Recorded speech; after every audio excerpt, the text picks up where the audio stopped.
ہمارے اسلاف نے زمین و جائیداد دی، وہ زمین و جائیداد پڑی ہوئی ہے، ان زمین و جائیداد پہ کوئی فائدہ نہیں اٹھایا جا رہا ہے، جنازہ رکھا ہوا قبرستان میں دفن نہیں کرنے دیا جا رہا ہے۔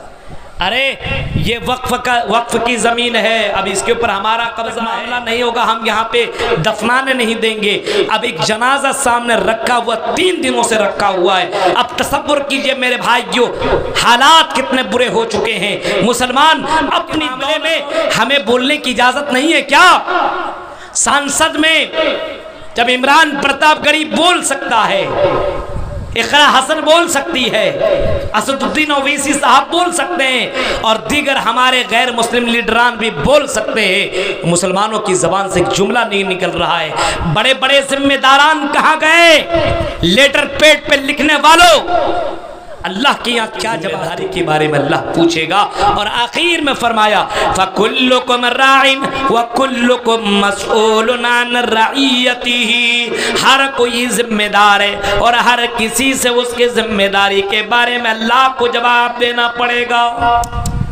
غور کرو میرے بھائیوں، یہی احساس ذمہ داری اگر لوگوں کے اندر پیدا ہو جائے، اتنے بڑے بڑے جلسے کرانے کی ضرورت نہیں ہے۔ یہ مسجد کی ذمہ داری کس کی بنتی ہے؟ پوری گاؤں کی ذمہ داری بنتی ہے۔ اللہ کے نبی صلی اللہ علیہ وسلم نے مسجد بنانے کے تعلق سے بے شمار حدیثیں آپ نے فرمائی ہے۔ آپ نے تو ایک حدیث اس انداز سے آپ نے فرمایا اور آپ نے بتایا من بنا للہ مسجدا بن اللہ لہو بیتن فی الجنہ، جو آدمی اللہ کے لیے گھر بنائے گا اللہ تبارک و تعالیٰ اس کے لیے جنت میں گھر بنائے گا۔ اب بتاؤ یہ کتنی بڑی خوشخبری اور کتنی بڑی بشارت ہے، جو دنیا میں اللہ کے لیے مسجد بنائے تو اللہ تعالیٰ اس کے لیے جنت میں گھر بنائے گا۔ خالی جنت ہی بول دیتا کافی تھا، جنت میں گھر بنائے گا۔ اب سوچو، تصور کرو، اتنی بڑی بشارت اور خوشخبری مل جانے کے بعد میرے بھائیوں، بڑے بڑے بنگلے بنانے والوں، بڑے بڑے گھر بنانے والوں، ایک سے گاڑیاں لینے والوں، ایک سے ایک موبائل لینے والوں، کیا مسجد کے لیے 100 روپیہ تم چندہ دو؟ کیا مسجد کے لیے تم 200 روپیہ 1000 روپیہ چندہ لو؟ کیا میرے بھائیوں ایسی خوشخبری مل جانے کے بعد اور یہ ذمہ داری تمہاری بنتی ہے کہ مسجد کو ہم کیسے بنائیں؟ کیا یہ آپ کی ذمہ داری نہیں اپنے دوستوں سے اٹھا کر کے مسجد میں پیسہ کیسے جمع کریں، مسجد کا پیلر کیسے بنائیں، مسجد کی چھت کیسے بنائیں، مسجد کے اندر سارا کام کیسے کروائیں؟ ضروری نہیں ہے کہ مسجد کا ذمہ دار ہی یہ کام کرے، یہ آپ کی ذمہ داری بنتی ہے۔ آپ کی گاؤں کی مسجد ہے، عورت بھی یہ کام کر سکتی ہے، اپنے سہیلیوں سے پیسہ جمع کر کے چلو تم بھی سونا دے دو، میں بھی سونا دے دیتی ہوں، تم بھی پائل دے دو، میں بھی پائل دے دیتی ہوں۔ ارے دنیا کا کیا کہنا، دنیا تو ختم ہو جائے گی، مرنے کے بعد اگر اللہ جنت دے دیا اس سے بڑھ کر کے اور کیا نعمت مل سکتی ہے؟ ایک عورت یہ کام بھی کر سکتی ہے، اپنی سہیلیوں سے بہت سے سونے وغیرہ اکٹھا کر کے جمع کر کے مسجد کے ذمہ دار کے حوالے کر سکتی ہے، جنت کما سکتی ہے۔ یہ نوجوان بھی یہ کام کر سکتا ہے، یہ آسانی کے ساتھ یہ کام کر سکتا ہے۔ اور ایک معاملہ یہ بھی ہے، مسجد بنا لینا بہت بڑی بات نہیں ہے، مسجد کو آباد رکھنا یہ ہماری ذمہ داری ہے۔ ابھی رمضان گزرا، مسجدوں کی حالتیں دیکھو میرے بھائیو، آج مسجدیں ویران نظر آتی ہیں۔ ظہر اثر مغرب عشاء فجر میں دیکھو، آج آپ کو مسجدوں کے اندر نمازی نہیں دکھیں گے۔ بڑی بڑی مسجدیں بنا لینا یہ بہت بڑی بات نہیں ہے، مسجد تو بنا لی شب بھر میں، ایمان کی حرارت میں، من اپنا پاپی تھا برسوں میں نمازی بن نہ سکا۔ میرے بھائیوں مسجد بنا لینا کوئی بہت بڑی بات نہیں ہے، لیکن مسجد بنانا بھی ضروری ہے، اور مسجد بنانے کے ساتھ ساتھ مسجد کو آباد رکھنا یہ اور اہم کام ہے۔ اور لوگوں کو جوڑیے، مسجدوں کے اندر لائیے، تصور کریے میرے بھائیوں، ان مسجدوں کے لیے، ان مدرسوں کے لیے، اسلام کے لیے ایک بڑھ چڑھ کے ایک آدمی قربانی پیش کر رہا ہے۔ ابھی آج دیکھیے، جانتے کیا مسلمان کیا کرتا ہے؟ ادھر کی تقریر ادھر فارورڈ کر دیا، ادھر کا معاملہ ادھر شیئر کر دیا، سوچتا یہی دعوت کا کام ہے۔ ابھی وقف بل جو بنا،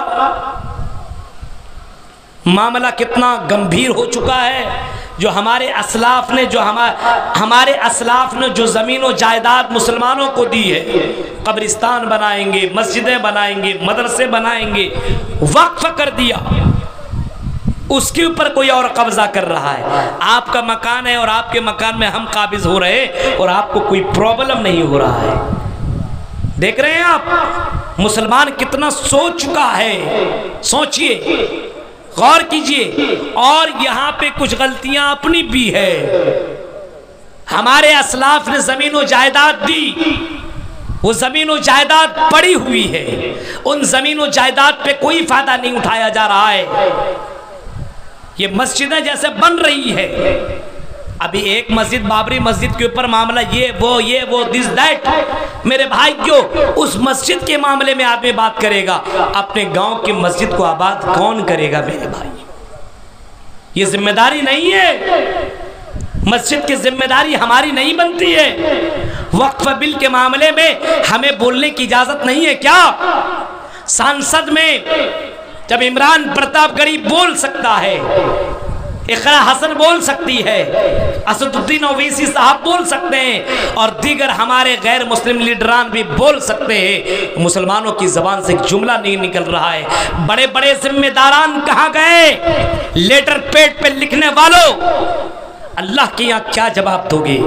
تمہاری زمین و جائیداد پہ قبضہ کیا جا رہا تھا، تم مستی میں ڈوبے ہوئے تھے، اپنے گھر میں سوئے ہوئے تھے، ایک آواز ایک بولی بول نہیں سکتے تھے، ایک جملہ نہیں بول سکتے تھے، تمہاری زمین پر قبضہ کیا جا رہا ہے۔ آنے والی نسلیں تمہیں بد دعائیں دیں گی اور تمہارے لیے غلط جملہ بولیں گی۔ آپ نے وہ منظر نہیں سنا کہ ابھی ایک جنازہ رکھا ہوا ہے، ابھی ایک ویڈیو ہے، 3 دنوں سے جنازہ رکھا ہوا قبرستان میں دفن نہیں کرنے دیا جا رہا ہے۔ ارے یہ وقف کی زمین ہے، اب اس کے اوپر ہمارا قبضہ ہے، جب تک معاملہ نہیں ہوگا ہم یہاں پہ دفنانے نہیں دیں گے۔ اب ایک جنازہ سامنے رکھا ہوا، 3 دنوں سے رکھا ہوا ہے۔ اب تصور کیجئے میرے بھائیو، حالات کتنے برے ہو چکے ہیں، مسلمان اپنی دولتوں میں، اپنے گھروں کے اندر اور اپنے عیش و آرام میں کتنا ڈوب گیا ہے، ان کو ذرہ برابر کوئی فکر نہیں ہے۔ آج ہماری سیاست مدرسوں میں ہے، آج ہماری سیاست مسجدوں میں ہے، جھگڑا مدرسوں کے لیے ہوتا ہے، مسجدوں کے لیے ہوتا ہے، قبرستان کے لیے ہوتا ہے۔ یہ کیسے ممبر بن گیا، یہ کیسے صدر بن گیا، یہ کیسے سیکریٹری بن گیا؟ میرے بھائی جو اللہ کا بندہ کوئی بنا ہے، مل جل کر کے اپنے ذمہ داری نبھائیے اور اس کو زندہ رکھیے، ان مدرسوں کو، ان مسجدوں کو زندہ رکھیے، آباد کیجئے۔ یہ مدرسے اور یہ مسجدیں یہ اسلام کے قلعے ہیں، قلعے، یہ پیلر ہیں میرے بھائیوں۔ اگر یہ پیلر ختم ہو گئے آٹومیٹکلی ڈھہ جاؤ گے، گر جاؤ گے۔ ان مدرسوں کو، مسجدوں کو ڈھہنے مت دو میرے بھائیوں۔ علماء یہ بھی اسلام کے پلر ہیں، ان علماء کی بھی قدر کر لو میرے بھائی۔ آج ہماری احساس ذمہ داری ہے ہی نہیں، مردہ، یہ قوم مردہ ہو چکی ہے، مردہ۔ سماج کے اندر غلط کام ہوتا ہے، کھائے مولوی لوگ ٹھیکہ لیا ہے کیا؟ بولنے کا حق بات بولیے، اگر حق بات بولیے گا تو اس میں بھی معاملہ ہو جائے گا۔ اسلام کے اوپر چل نہیں رہا ہے، لیکن ایک سے ایک فتوے دینا شروع کر دیتا ہے۔ آج زناکاری بڑھ رہی کیوں معلوم ہے؟ جہیز کی وجہ سے۔ کون اس کو روکے گا؟ اگر علاقے کے علماء رک جائیں، نکاح نہیں پڑھائیں گے، آپ بتائیے یہ جہیز رکے گا کہ نہیں رکے گا؟ لیکن چند مولوی پیسوں میں بک کر کے ارے ہم نکاح پڑھا دیں گے۔ کیوں ایسے نکاح پڑھاتے ہو؟ جس میں جہیز کا کاروبار ہو، جس میں شریعت کا کھلواڑ ہو، جس میں لڑکیوں کے ساتھ ظلم و ستم ہو رہا ہو، ایسی شادیوں میں جانے کی آپ کو ہمت کیسے ہو جاتی ہے؟ اللہ کے یہاں کیسے جواب دو گے؟ غلط چیزوں میں سپورٹ کیسے کر لیتے ہو؟ آپ کو کوئی ذمہ داری کا احساس نہیں ہے کہ مجھے اللہ کے یہاں جواب دینا پڑے گا، مجھے اللہ کے یہاں کھڑا ہونا پڑے گا۔